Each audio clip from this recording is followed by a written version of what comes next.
I've been having this thought for a while, and I want to share it with you guys. Why is it, do you guys think, that when Black Lives Matter rallies around the death of a black person to a police officer, that it's usually a person who is either perceived as a criminal, could be perceived as a criminal, or involved in criminal activity? Take, for example, Breonna Taylor. We know that her ex boyfriend, Jamarcus Glover, was a drug dealer and that she was actually holding money for him. Not to mention the fact that the body of Fernandez Bowman was found in the back of a rental car in her name.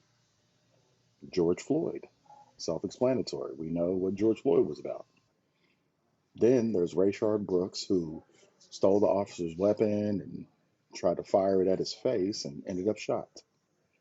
Jacob Blake, self explanatory again. But what you don't get is names like Andre Hill, who was killed while leaving his friend's house at like 2 o'clock in the morning, walking to his car using his cell phone to light the way. When Officer Adam Coy came up, said, "Show me your hands." He did so and ended up shot. Most Americans could have easily rallied behind that. William Green, handcuffed and placed in the front seat of this officer's car, ended up shot. Why? Could have rallied behind that one. Tommy McLaughlin. It's kind of questionable because no body camera footage, but it sounds like he was just beat to death by four officers. My other thought is it just because it's black people?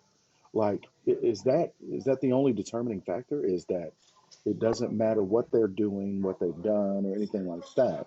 It only matters that it's a black person. Because if that's the case, that's a little stupid to me. See, I'm the kind of person whose parents taught them at a young age, you do not make excuses for people doing bad things. Because in my family, we have people who unfortunately do bad things.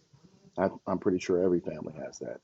And we make people take responsibility for what they've done.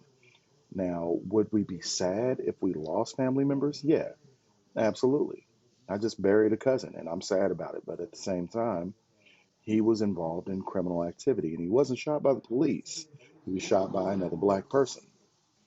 But I cannot make excuses for him because that is the life that he chose. Does that make sense? This is why I say these movements are stupid. Black Lives Matter and All Lives Matter, because not all lives matter. Not all Black Lives Matter. There are horrible people in both. And I just can't support that. But that's my opinion.